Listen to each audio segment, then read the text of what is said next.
Hello everyone, today we talk about medieval Milan during the 14th and the 15th centuries. The first video we make on this topic, about we addressed Milanese history here and there, never quite getting to the broader picture, and we will complete at least the major Italian states soon, so that we can get even for this European region the proper introduction.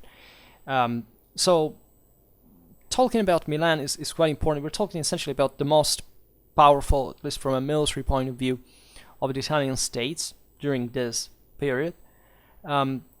We should make a brief introduction about the Milanese hegemony on Lombardy that at this point had already occurred. Right? We can say that this was mature since the first 12th century. In the very first days of Schwerpunkt, we actually made a video on the Milanese expansion in its own district and beyond. Right, so this important Milan at that point was the largest city in Europe and the most powerful, and was starting to subjugate the surrounding cities, as well as essentially curbing the nobility. This is basically great part of the reason that triggered the first descent of Frederick Barbarossa in Italy, aside from papal affairs that were, however, still intertwined with the thing practically. But we're talking about a world that fundamentally by these standards doesn't find any comparison in the rest of Europe, because even in the most thriving centers of the free city-states, of the autonomous towns, whatever, these centers Europe-wide were, in a way or another, always generally subjected to the lords, not the other way around.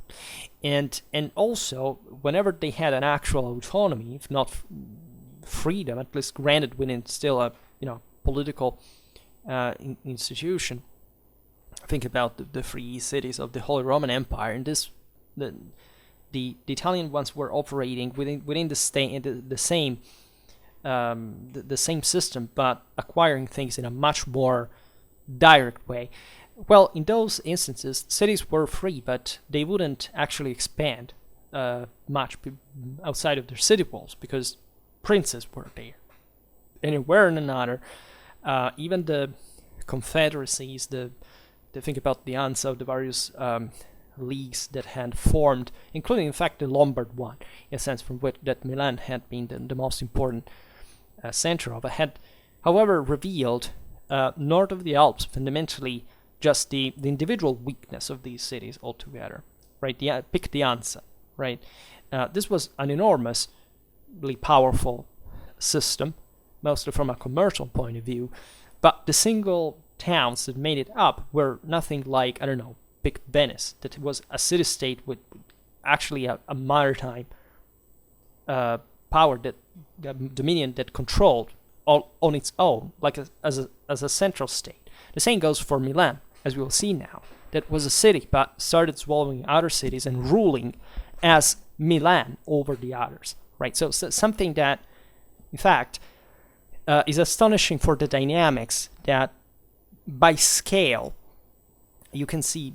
I'm not aware of any other situation in the world, not even in very urbanized areas in the rest of, in other continents as well, would this ever happen with the same ways, right? And especially the speed that in these, essentially in the low Middle Ages, brought to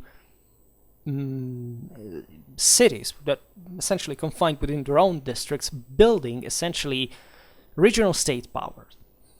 And so this system, as you know, crumbled at the beginning of the Italian wars, because all the Italian city-states had maintained fundamentally in fact, a city-based system. They weren't really like a real unitarily territorial state with an important extent of regional scale, like properly France, right? It's something enormous in comparison, but still they had an enormous financial power, and also an enormous military power that, however, not being united and not having populations that could be fundamentally brought en masse, like in fact the modern ones that were rising since the times of the Swiss the mid 15th century, that had to do with Italy itself, by the way, because Arbedo is technically what triggered the Swiss reforms of the mid 15th century.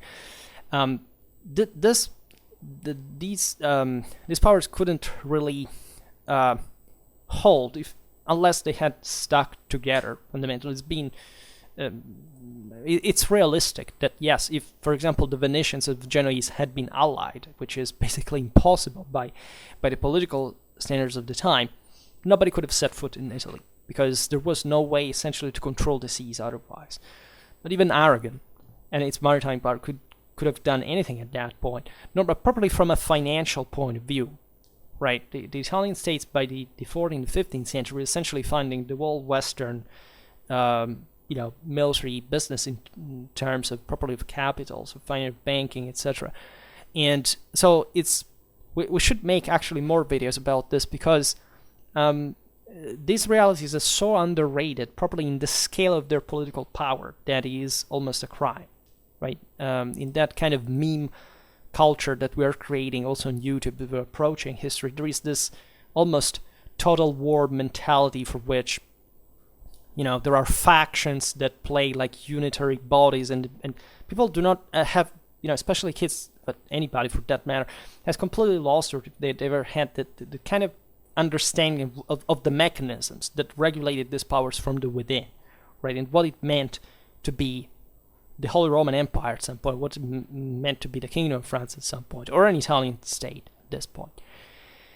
And the Milanese hegemony had formed itself because mostly of the metallurgic and textile manufacturers that made the city one of the greatest productive and mercantile centers of Europe. And the hegemony over Lombardy was a long term process, right? The other Lombard cities were, kind of powerful on their own, and there were always fierce struggles that here we cannot explain briefly. But let's say that from the mid 13th century, after especially the final victory of the Lombard League over the Holy Roman Empire, the previous system of league, right, properly the linking of all these various cities into military alliances, etc., had started functioning with heads that would remain kind of permanently as super city powers, right? The idea that there were some lords specifically ruling over different cities at once, so having enough power to make every one of the rebels kind of obey in a sense, but still also having the powers within those same cities that had this lord become too powerful would have overthrown him. And this connection, unsurprisingly, had begun in Lombardy, right? And Milan in this hadn't even been so central, telling you the truth, but surely Lombardy was an area that was, in spite of this great urban development, did maintain an important aristocratic, almost feudal ethos that favored the rise of important lordships over time, probably from within the same cities. And Milan, in this sense, was let's say, was advantaged because of the enormous wealth that it had. Right here, the struggle was mostly still between the lords and the people. Right, it's worth noticing that, differently from other cities, and especially the Tuscan ones, Milan never actually had a popular government. Right, other Lombard cities of the Po Valley, at least, had such a thing, and which means properly that there is an exclusion. There would have been an exclusion of the feudal military class from the city. In Milan, instead, it was always balanced, and part of the reason was that the Lombard growth was more precocious than the Tuscan one and slower, however, so it had more time to stratify some estates that maintained somewhat a balance between each other. The only exception is, as we will see now, the golden Ambrosian Republic. It was, however, very short-lived. experience, and by the way, in the 15th century, so very far from the age of popular government, let's say between the half of the 13th and the first 14th century. And Milan in this regard had already began to absorb, let's say, the other properly Lombard cities from the surroundings, meaning that began to fall, as we will see now, cities like Bergamo, Brescia, Lodi, etc., Como, under Milanese, under the Milanese orbit, let's say, that was obviously gradually depriving them of political autonomy, and kind of, if you see what actually happens in from the times of the Lombard League to the one of the rise of the Visconti in Lombardy, is that it's almost axiomatic, right? That at the decrease of the Lombard League armies and consistency, there is the rise of the Visconti ones, right? So basically, the Milanese signory absorbed what was the older Lombard League on its own, properly as a Milanese power, right? And objectively, there was no other center in the surroundings that could compete historically with Milan at that point, right? It was too big of a city, right? And this is also what dramatically favored had favored already its expansion. Milan was very rich, as we were saying before. It had all this very important mercantile. Think about armory production. Milanese armor was fundamentally the first, not just the top quality in Europe, but also the one exported and produced in the first place in essentially in industrial fashion, right? And there were other cities involved in Lombard armor in general. It was called Milanese by approximation, but this would remain up to the 17th century still, for the Spanish Empire, the gold standard, let's say, of armory in Europe. And what we see between the 13th and the 14th century is essentially the polarization of Milanese policy alongside the pattern of more or less every other city of the time, the Guelphs and the Ghibellines, right? So these are two important Milanese families, the Della Torre and the Visconti, were respectively Guelphs and Ghibellines, right? So the Visconti there had been struggles at a local level. What is important to understand in Italian policy, when you see this international connections with the empire or France, etc., is that that was one level, right, by scale. Then there were the other ones. It could be the city one, the others could be intercity ones or other local ones. The Visconti themselves had emerged relatively recently. They were just relatively small, right, not particularly powerful family from the banks of the Como Lake, that, however, had an important bishop of Milan, and that had helped its rise, and their rise as lords in Milan. However, with the Angevin hegemony in Italy that brought pressure on the Ghibelline Visconti, the Della Torre had taken over and had started this regime that was mostly also there financially. The city was starting expanding its banking activities quite consistently. However, at the end of the day, and the Visconti were overthrown, were literally in exile, appearing here and there in the countryside, supported by this or that town that was siding with them. And the big turning point that we also discussed recently was Henry VII expedition in Italy, when essentially the king of the Romans entered Milan at the head of the Imperial army and the Visconti forces that were reintroduced in the city. The Della Torre were overthrown, and thus Matteo Visconti, 1322, was installed in Milan as lord, but also and especially as imperial vicar. That conferred essentially the signory with the juridical titles necessary to legitimize their expansionistic ambitions on the surrounding area, that is Piedmont, Liguria, Emilia, and the Alpine passes. So you understand Lombardy had been historically favored by the important connections between the Mediterranean, Central Europe, the Alpine passes, the Po River trade with the pass through the Adriatic Sea, with the East. This locally very developed agriculture since since early high medieval times, right? Together with northern France, Lombardy was fundamentally the most productive area, one of the richest, most diversified economy in Europe, and it had this dramatically, political and strategic relevance because, of course, of the connection with, within the Holy Roman Empire, because of the title, the Italic crown that was assumed by the emperors descending to Italy in either Milan or Monza, historically speaking, and that was necessary in order to get the imperial one in Rome, because without the Italic crown of the Lombard kingdom, you couldn't practically get it, because the duty of the emperor was, as you know, institutionally, in this sense, the Italic kingdom was the most important, because without the control and all of it, there could not be any imperial crowning, so not even an imperial title.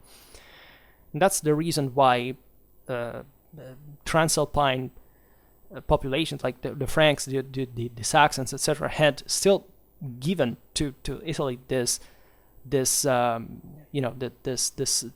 function, also because they always hoped to rule fundamentally the empire from it rather than from Germany or from wherever they came, as it would have been a dramatically more convenient and profitable and successful capacity in the first place.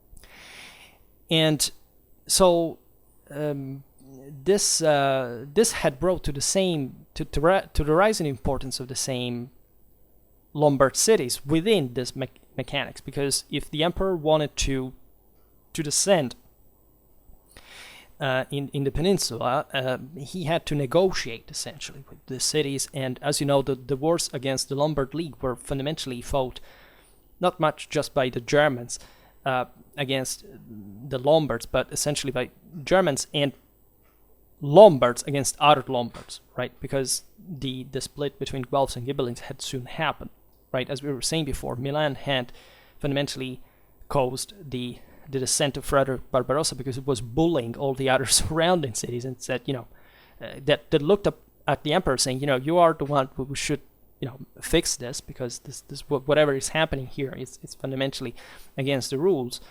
And so the thing happened. Here we cannot, we will make videos, about Lombard League, because we still haven't done it extensively, to explain also how the prerogatives of these cities had been sanctioned, right, at the Peace of Constance, right, after the defeat of the Imperials at Legnano, where properly the Imperial authority had to recognize the fact that these cities had their own prerogatives, their own autonomies, and that thus the imperial demands had to be limited in the area. And so these cities growing dramatically in power, as their resources that had been the same causes of the possibility of their resistance, that they and their success even on the battlefield, were the ones that now the same Italians were using to fight against each other and to create this regimes that would manage to expand and to create something more consistent territorially in as a domination than just a single city. And so Henry VII expedition was, as we've seen like a tail strike of imperial Mediterranean policy. After that, the other expeditions were always kind of way more contained in scale, and yet it was very important, very underrated, by the way, because objectively, through this system of imperial victories, the emperor had managed to recompact, after generations of Angevin prevalence in Italy, a Ghibelline pro-imperial front.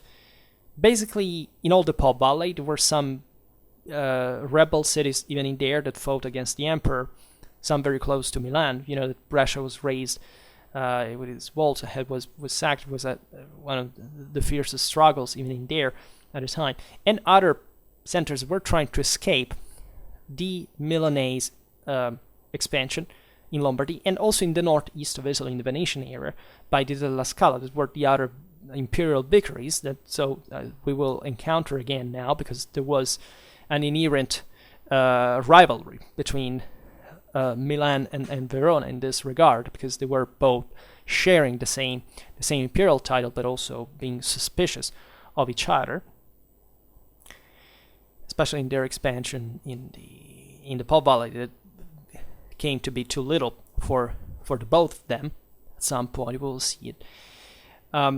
And under Matteo Visconti especially, there was a brutal shift properly in the Milanese military organization. At some point, the papacy launched a crusade in Lombardy against Milan, which was about to fall fundamentally.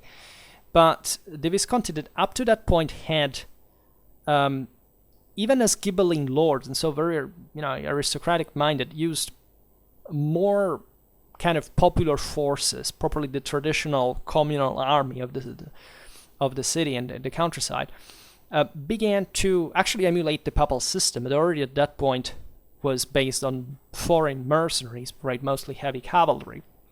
And in fact, thanks to some German knights that defected to the same Milan, managed to defeat the papal army and to reassert an hegemony on Lombardy.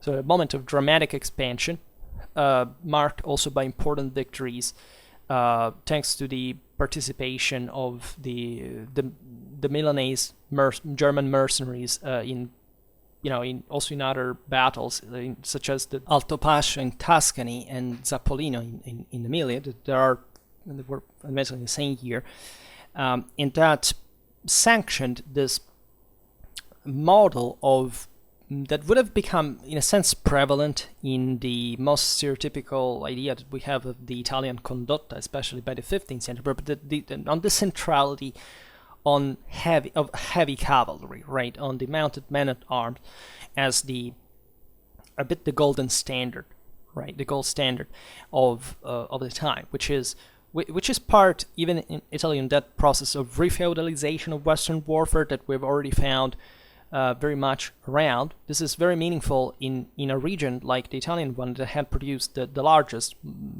most qualitative and better organized and infantries historically pretty much since the beginning of the same communes, right? And as far as I understand it. And passing, in fact, to this model that is instead very aristocratic, but not only, right? A very lordly nature, of course, because the lords wanted to disarm the populations, right? And but it's not a deterministic thing, because again, this is the moment of contraction of European demographics and economics. There is the plague, so just a bit like today, people are losing moral forces. They're becoming ever more passive. They lose the initiative. They start thinking that the government can solve everything on their behalf. Let's say for them, right? And so they also had become very rich, especially in the cities. The oligarchies they didn't want to dirty their hands with blood. They didn't want to risk their lives, so they preferred to pay for mercenary armies that, in this sense, were connected to the system that managed to finance them, and the Milanese one was quite rich. And the Visconti achieved this essentially by making the Milanese bankers monopolizing, right, cashing out all the capitals of the bankers of the cities that they conquered in Lombardy. This is a very important process, because you see that all these once thriving cities that already all had their own communal army, well organized, were complete, and so on. At this point, of course, they get defeated, right, gradually. But there's probably before that a moment of political instability and collapse, right, and that against especially the largest center succumb, right, and so they are dominated by Milan, and rather than providing some communal forces that still existed in some number, but they lost dramatically in quality, etc. They paid money through which the Visconti in that case would essentially hire mercenaries, mostly coming from Germany, from France, you know that up to the 70s, the 80s of the 14th century, most of these foreigners are most of these mercenaries are foreigner. Then the old Italian phase begins later on. And those are all dynamics we have still to see. But the Visconti pioneered this model, right? They are the ones that Milan is not paradoxically, it's not dramatically documented. Part of the reason is because its archives went destroyed in a fire. These things happen historically that, you know, even very important centers do not have the adequate amount of documentation for. And so, but studying the military history of the Milanese armies and so on, we observed that the Visconti had pioneered this model and had asserted themselves as the largest power in Italy, quite easily, like that, and systematically subjugating city after city. And of course, it wasn't completely a stable system, but at least Lombardy, strictly meant, on the left bank of the Po River, was brought in northwest of Italy under firm Milanese control. And the Matteo Visconti's program in this sense was continued by the Archbishop of Milan, Giovanni, 1349-1354, that incredibly aggrandized Milanese power, as he temporarily became master of Genoa and of Bologna, and that he knew how to surround himself of men of culture such as Francesco Petrarca, the father of humanism, who was fascinated by the Archbishop's energy and broad mindedness. This was an important moment because by the mid 14th century, most of the other signatories hadn't achieved quite such a power. They had remained more local, let's say, in the structure of their own power. There is a process also of fortification, of the idea that during that moment of crisis contraction, there is a coming back on the land assets, especially the concentrated one, say rationally, around the cities that were ever more fortified, ever more controlled, and so on.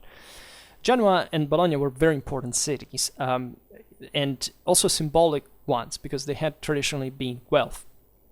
So the Visconti expanded Ghibelline control over essentially the most important port in Italy after Venice, and that had been traditionally Philo-French. Essentially, it will keep being in an anti-Milanese fashion.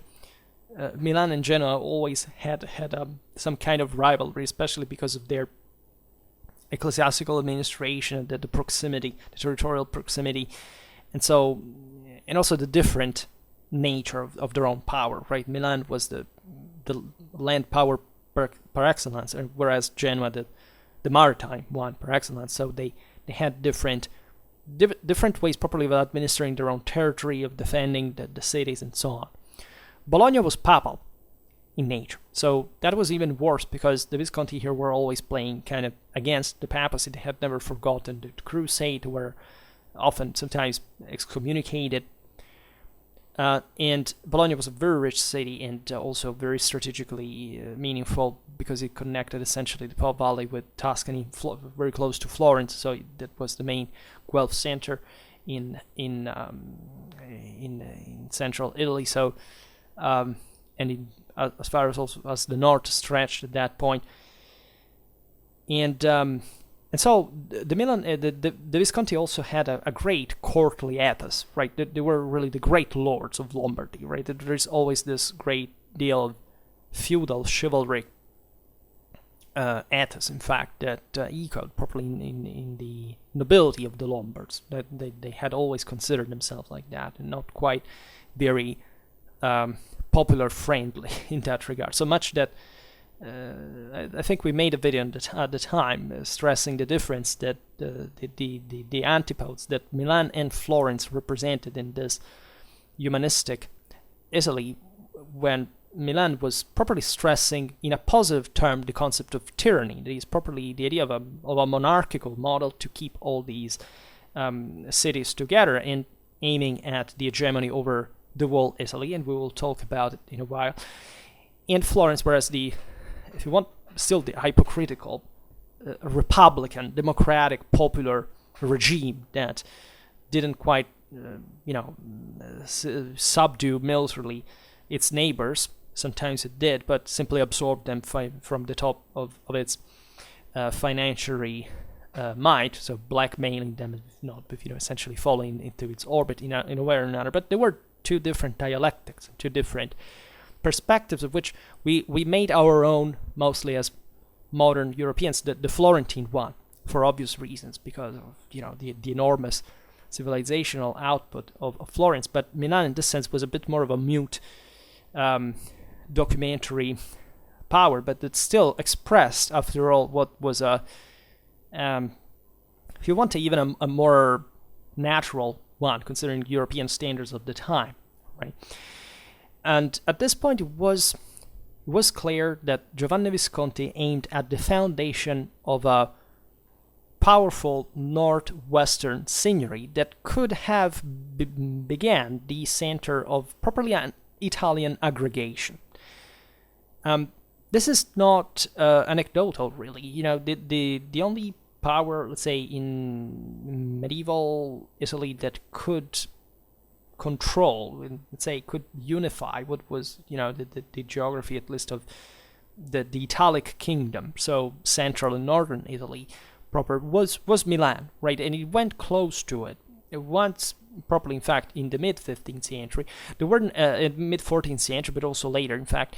And that depended, in fact, on the fortunes of Milan, and especially of the dynastic events of the signory. Because, as we will see now, what this Milanese expansion substantiated itself in was, this deep, this very large expansion with very deep rates, let's say, up to, seizing the control politically of cities that were as far as Perugia, Siena, so properly in central Italy, in the Apennines. So, trying to surround Florence at that point was the main obstacle to this enterprise. And also with Venice, that starts realizing that it has also to expand in the Italian mainland at some point to counter the Milanese power, and they will, as we will see. And that, however, kind of this domination shrank at every dynastic crisis that the Visconti underwent, also because they tended to still kind of share power among the male, say the sons, and even though there was a criterion of succession, there were some civil strifes, properly dynastic clashes, assassinations within the same family. So all causes of instability, and of course that were exploited by the other powers that are always trying to to undermine such a great domination that risked to take over basically any city in the area. And this thing of the Archbishop Giovanni inspiring to the kingdom was not new, by the way, right? The Visconti in the vessels of imperial vicars, just like the Della Scala had done that, right? There was all a sense that their Ghibelline loyalty meant, let's say, a cooptation of such Italian signories in the broader echelons of the empire, as it technically also in terms of international policy. As we'll see, Milan played an important role for France, the Holy Roman Empire, and so on. And it was kind of obvious in a sense, given the magnificence of their courts, the might of their armies, somebody would be surprised that actually these Italian armies at the time were basically the largest in Europe, together with the military of France, and essentially. That was it, right? And very few people actually realized that even the Della Scala in the 30s of the 14th century had the second military in Europe. And so it was feasible to take over such an enormous base. And say, conquering all of Italy would have provided these states with such an enormous power that the historical consequences of which at that point would have been really unpredictable. But it's also important to stress that most of this expansion was formal, was nominal, meaning that especially on the fringe, like the Lombardy was the Milanese power heartland, right? And then these expansion was often facilitated by the fact that there were the Italian city-states were always fighting against one another. So there were always two blocks, more or less. And so wherever you went, could be the Eastern Po Valley, could be Tuscany, could be whatever, there was always somebody who would support your advance, right? Who would give you formally the seigneurial title to rule the city, to still maintain its own government and autonomy in that sense, in order to harass the other the major competitive centers. And paradoxically, it was exactly the cities of the fringe, that the more distant ones, that would be more eager to get such a seigneury, because they knew that it was kind of it would have been, decentralized. They would have not suffered particularly from it, but it would have gotten an important political and military support from Milan in the process.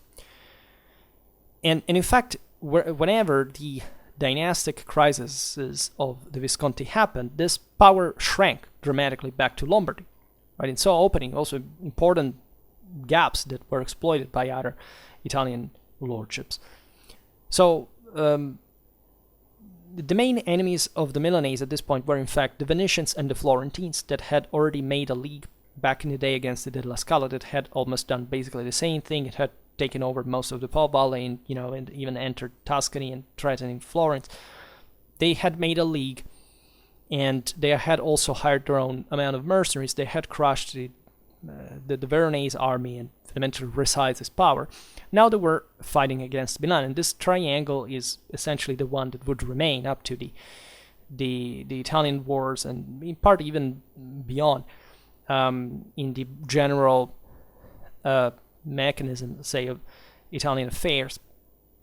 And it were essentially Florence and Venice against Milan, and the various other smaller powers kind of following the strand, and however never managing to overcome each other, like to properly wipe out each other and taking their own place, because of this balance that would become famous especially in the mid 15th century, and was more of a stall, right, a declaration of the incapacity to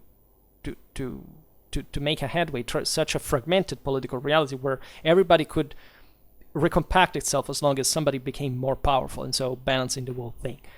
But there were some moments in which the balance could be shifted at that point, and Milan had the best opportunities to make that and to take over the whole system. In 1354, the Archbishop Giovanni died, and so the Milanese state was divided among his nephews, Matteo II, Galeazzo II, and Bernabo. But the Milanese power was expanded under Gian Galeazzo, 1351-1402. He was the son of Galeazzo II. Gian Galeazzo had ruled for some years with his uncle Bernabo, but then had him assassinated in 1385, and he underwent a decided policy of expansion towards the Po Valley, the Romagnol area, Tuscany, and the same central Italy. In 1387, he occupied Verona and Vicenza, so these were the last relics, let's say, of the once powerful Della Scala Signory that had even contended with Milan the control in the Po Valley. And the reasons of this decline is also to stress the fact that Verona had done the same thing that Milan had done with the other cities, except it was a much smaller one. So the whole supra-city domination was kept together with much looser connections than what Milan had as such a big city, such enormous financial power, infrastructure, and so on. And so hence the Milanese success even over this Venetian lordship. And the Milanese had exploited in this victory the support of the Da Carrara lords that ruled over Padua, who was the traditional Bernese enemy, that however were taken out in turn themselves by the Venetians that were beginning to expand properly in the Italian mainland, worried of Milanese expansion, because that was coming to threaten their trade interests in the mainland. The same Venice had fundamentally managed the situation in the area, so to maintain kind of a politically fragmented reality, of which, as we have seen, the same Visconti profited.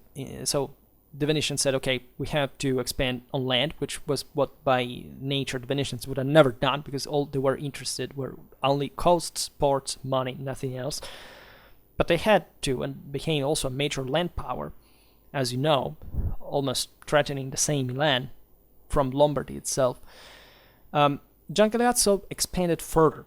He occupied Novara in the west of Milan, Parma in Emilia, and Bologna too, and even Pisa in Tuscany, thus triggering in central Italy a movement that in a short while procured him the seigniories also of Siena, Perugia, Assisi, and Spoleto, so other Tuscan and Umbrian power in areas that were fundamentally being Guelph historically and or properly papal, such as the Umbrian ones. So these were other centers that had not expanded either, right, in the same way Milan had done. Even Siena was a major financial center. Europe was at this point kind of more, stamped in ambitions by Florence, but it would have properly not developed itself in the same imperialistic capacity of Milan. That was what only the Milanese had with that scale, right? Properly of imperialistic and militarily functionalized fashion.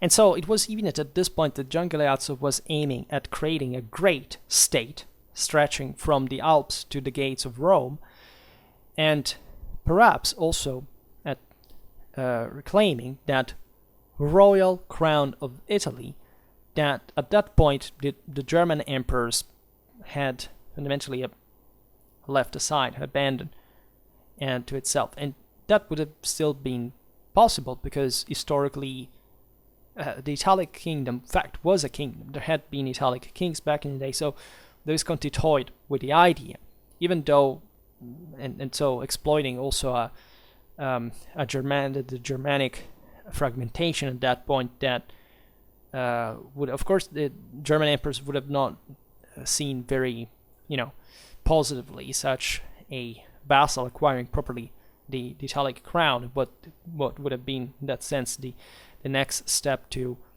the same imperial one in a way, and that traditionally had pertained to them. And so all this story is full of such ambiguities, but it was at the end of the day a fierce struggle for power and nothing else. And in fact, at this point, the Visconti represented an international power. Gian Galeazzo's wife, Isabelle, was the daughter of the King of France, John II, and she had brought to Gian Galeazzo in dowry the county of Vertus in the Champagne. For this, in Italian, he was known as the Conte di Virtù, so the Count of Vertus. And so this is important because in an international perspective, you know that France wasn't faring particularly well, especially under John II. And it's almost odd because as a fiercely Ghibelline power, Milan was also anti-French in theory, right? But at that point, the European situation had, so much shrunk and, and fragmented that other logics had come to the fore. Consider that the French at some point in the 20s of the 14th century had marched into the future King of France, by the way, in Lombardy, and with the objective of taking over Milan. And when the Milanese came out of their city in full array with the entire city army, and the French at that point said, no, we're just kind of, kidding. They agreed. They made an agreement, and they came back north of the Alps, literally, and they were very impressed by Milanese power, so much that probably this, I haven't checked, honestly, but probably had set also an important respect and consideration politically and strategically for such connection with the Milanese, with this royal marriage. And in 1389, Gian Galeazzo had become also father-in-law with one of the most powerful French lords, the Duke of Orléans, as the Visconti had granted in spouse his daughter Valentina, that could bring to the Lord of Orléans in dowry the county of Vertus, the Piedmontese city of Asti was an important banking center, and the right of succession to the duchy in absence of male heirs. This was of great historical importance because the French later on could claim during the Italian wars dynastically some rights on the Milanese duchy, right? As much as they also had on Naples because of the Angevin connection. So still in the Renaissance, properly the French considered Lombardy as a kind of a appendix of the same French kingdom. They also because it was the best administered and the most advanced properly of the Italian states for sake of government of this important military and economical capacity. So it weighed a lot in the international balance as well. And at this point, the Visconti were grabbing legitimization from anybody, as in 1395, the Holy Roman Emperor granted to Gian Galeazzo the ducal crown of Milan. This is also a very significant episode, because up to that point, Milan had just been a commune of the many, right, in the empire, and it had its own government with its own lordship that had been recognized, as we've seen, also by other communes that were under its domination. But there was essentially no feudal, superstructure that had been recognized in fifth of title in the imperial hierarchy. So here, it was actually bought, frankly, with Milanese money to consolidate properly the Milanese institutional importance within the Holy Roman Empire. And the next step was to change fundamentally the Milanese signory into a real principality. And the Visconti power thus depended now, also formally, not anymore on the Milanese people, right, as lords of Milan. But because in theory the people could have stripped it from them, right, which was not feasible at this point because the signory was very solid and the Milanese were the first beneficiaries of this. But in theory, let's say, that was the idea of the lords. They're just like the princes and monarchs, even emperors were conceived juridically in medieval Europe, right? The idea, if you don't respect our local customs, etc., we have the authority to destitute you, right? And but what had happened concretely is that now the emperor, the Holy Roman Emperor, had granted Milan the entire Lombardy in fief, right? If Frederick Barbarossa had known this back in the day, he would have gotten a heart attack multiple ones in a row, because this was inconceivable, right, up to a few centuries before. But properly, the idea that a commune could become, and its lords, that were not even noble, technically, because that was the Italian nobility. Like these were considered the parvenus. There was no real the nobility of blood. These people did not descend from a single, from a vassal that back in, I don't know, Carolingian times had descended from the Frankish counts, or some did. The Este, for example, there were some Italian signories that could boast that, right, lost in the mists of time and genealogies. These powers not, and yet it would become kind of an Italian thing. Think about the Medici queens of France, etc., because they were so powerful, financially speaking, that even royalty would marry with such literally commoners, independently from their power, and thus being nobilitated in the process. But this tells you how concrete this policy was, right? These powers were. Also, it is important to realize that the Lombard Duchy was never constituted in a unitary centralized state like in the modern age, because still, as it was normal at the time, the single cities, the feudal domains, the rural communes, right, that made up this, we can't call it state though, the duchy as it was recognized, remained generally intact, at least formally speaking, their own traditions, their juridical and political customs, right, in exchange for the obedience and the loyalty to the duke, right. This was normal, and it is what makes the difference in general between the late medieval territorial states, we could call them, just like the other feudal monarchies in Europe, from the following modern centralized state. It's important, however, to stress, as we were saying before, that Milan was, of all the Italian states, the one that, at least the ones born out of communes.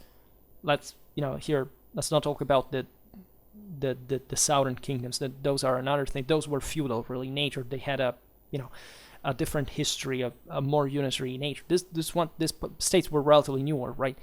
But Milan was the one that uniformed, right, more consistently administration, right? So always operating, let's say, within, by the book of these prerogatives, by agreeing, negotiating with the local communities, but in order to homogenize the governing practice, right? And so it was a modern thing for the times, and that's also why the state was so well, also the French, the Spanish would battle for it, because it was effectively a very well structured one by those times. Gian Galeazzo died in 1402, and so, as it was normal, I was saying before, the domination that he had built seemed to crumble apart. The duchy passed to his son Giovanni Maria, that was still a minor. He ruled between 1402 and 1412. But the non-Lombard territories that Gian Galeazzo had somewhat incorporated into his domination freed themselves from the Visconti's oppression. After all, the true master of the situation, even when the young duke came to age, was for a long time a leader of mercenary troops, Facino Cane, that in 1403 had become lord of Alessandria, Novara, and Tortona. So these essentially cities, Piedmont, in the borderline between Piedmont and Lombardy, in the west of Milan, that from 1410 to 1412 governed directly also from Milan. Right, at that point, it had become somewhat normal for this condottiere to be entheoffed, all basically into these, or at least for them to take over the seigneury of such cities just through the power of arms, and still remaining faithful in theory to the lords that paid them, and in this case the Milanese one, but factually coming to rule at this point the same Dutch. But in 1412, on the same day, by the way, died the first of illness, the second stabbed to death by some plotters, Facino Cane and Giovanni Maria Visconti. So power, after a brief as violent interregnum, passed in the hands of Filippo Maria in 1447. It was brother of Giovanni Maria. Filippo Maria's rule was famous. It's one of the greatest rulers of the time, right? It was a long and very energetic domination. Filippo married the widow of Facino Cane, so this brought him this kind of the political prestige of this captain of fortune to be naturally, to make the Visconti succeed to it naturally, in a sense. And later, Filippo married also the daughter of Amadeus VIII of Savoy, a power that was consolidating importantly across the Alps and Piedmont, and bordering, in fact, the west of the duchy. And in 1421, Filippo Maria reaffirmed the Visconti Signory over the Republic of Genoa again, that in order to escape to Lombard supremacy had attempted to give its signory to the King of France, right? And this system of signories is fascinating because it was a way just for calling a foreign ruler that would essentially handle the military affairs mostly, whereas the city would have maintained its own autonomy. It was a way to literally get the troops in, because it was a matter of getting an army. And very often this could be done more easily like this, like calling a foreigner then levying forces from within the same cities, and this conferred prestige to the same lords, because they naturally had different interests to levy, money and support and connections and this major financial centers and so on. In 1422, Filippo also secured the Alpine passes that were contended to him by the newborn Swiss Confederacy. This was a very important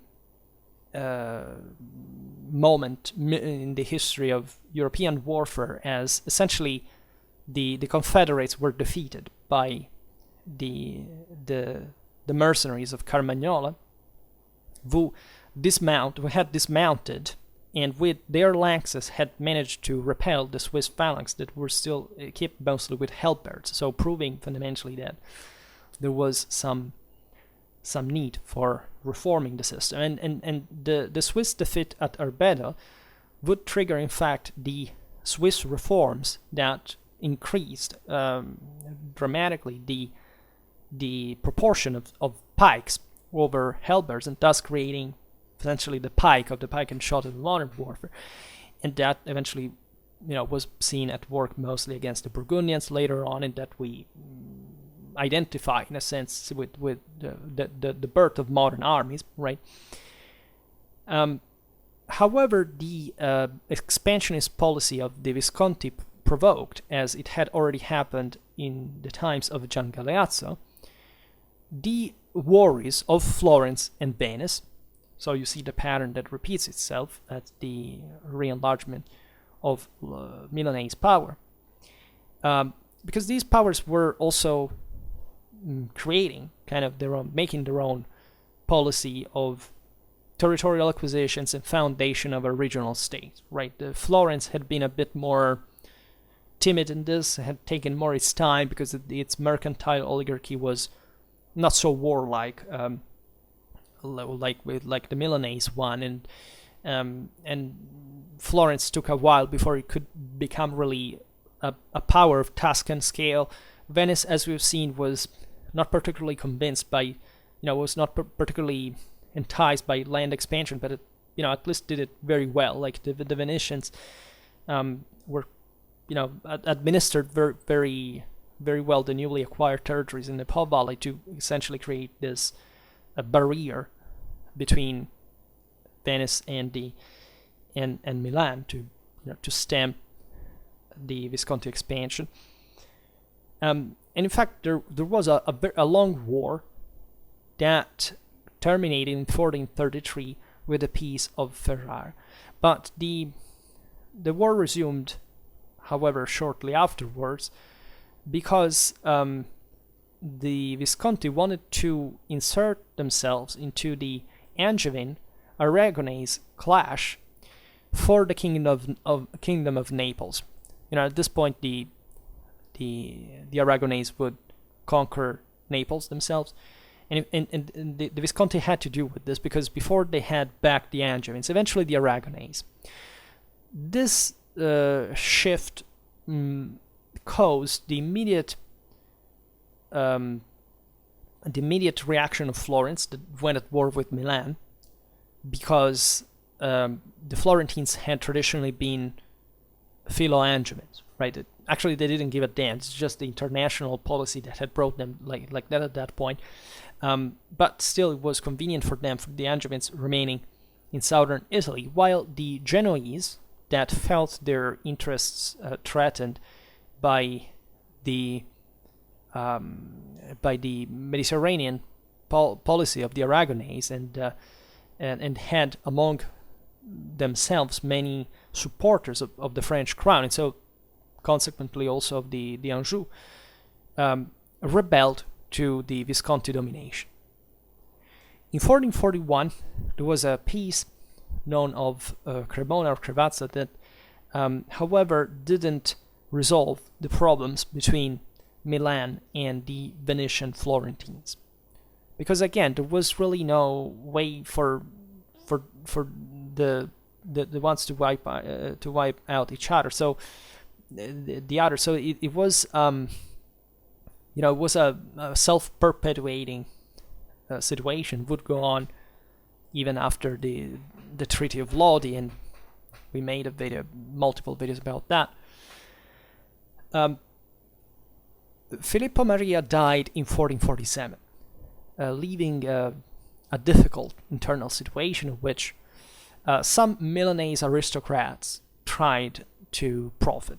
Right, this is the age of humanism, right? And the Italians were particularly and kind of naturally very much fond of these studies on ancient Rome and its republican glories, at least for what in this case these estates were concerned, and so these Milanese aristocrats restored sort of still a communal but still aristocratic regime known as the Golden Ambrosian Republic.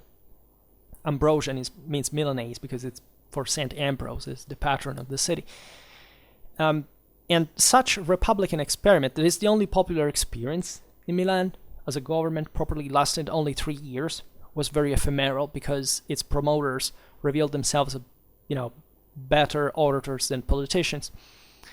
And in all this, the same Milan was being, weakened sensibly in the peninsula because the neighboring Republic of Venice intended to profit from the Milanese crisis to expand its own domains. And the Lombards committed proved naive enough to entrust themselves for the defense of their own state to the condottiero Francesco Sforza, that had married a natural daughter of Filippo Maria. And the result was that, and making it very simple because the video is rather long, but we will talk about these things in detail, that because here there is a very important military situation that was very specifically dictating all these shifts in power. So Sforza was one of the greatest commanders of his time. And however, the result of this political situation is that he claimed quite soon the Visconti legacy, if not properly the inheritance, and he had himself, in fact, crowned Duke in March of 1450. And the weak and somewhat idealistic resistance of the Republicans were quickly won. in Milan, right? You know, the signory at that point was the monarchy almost. At this point was the only sensible way. And especially this was caused by an external pressure. It was very difficult given that the Venetians feared the instauration in Milan of a strong government that could have resumed, in fact, the expansionist Lombard expansionist policy towards the east and obstacled their own aspirations. Were, you know, planning to essentially invade the same Lombardy and capturing Milan. But in this, Francesco Sforza had cautiously behaved by gaining the support of Florence, and of whom had become de facto the lord, that is, the banker Cosimo de' Medici, that at that point had, you know, gained an enormous fortune. And as you know, we made a video about him actually, and we will talk about Florence at some point soon again. So what we see by the mid-15th century is a true overturning of the traditional Florentine-Venetian alliance, right, that had existed fundamentally since the early 14th century against against the Milanese, but also other northern Ghibelline powers. And in this shift also caused the Milan to break free from the isolation in a measure in which its expansionist policy in northern Italy that worried, understandably, the rival and competitor Venice, didn't cause any worry to the Florentines, that instead at this point had become suspicious of the dynamism that had been shown by the Venetians in mainland Italy, as well as in commercial policy. So that at this point, factually, Venice had, in fact, also, together with the Burgundian ordinances, fundamentally the Venetian condotta was the strongest military, as you know, the best military system in Europe, and it was threatening, of course, the same Italy altogether, right? Not just Milan, but the Venetians at this point were close to be the ones who would take over Italy itself. And we made a video also about the Battle of the Molinella last summer that speaks a bit for this kind of ambitions and how close even the Venetians could become to realize that to score that goal. In any case, for today we stop it here. I just hope that you enjoyed this video. If you did, please share it, otherwise leave a like or subscribe to my channel if you're interested in my upcoming content. And for now, I thank you heartily for listening to me. I wish you a nice time and see you next time. Bye.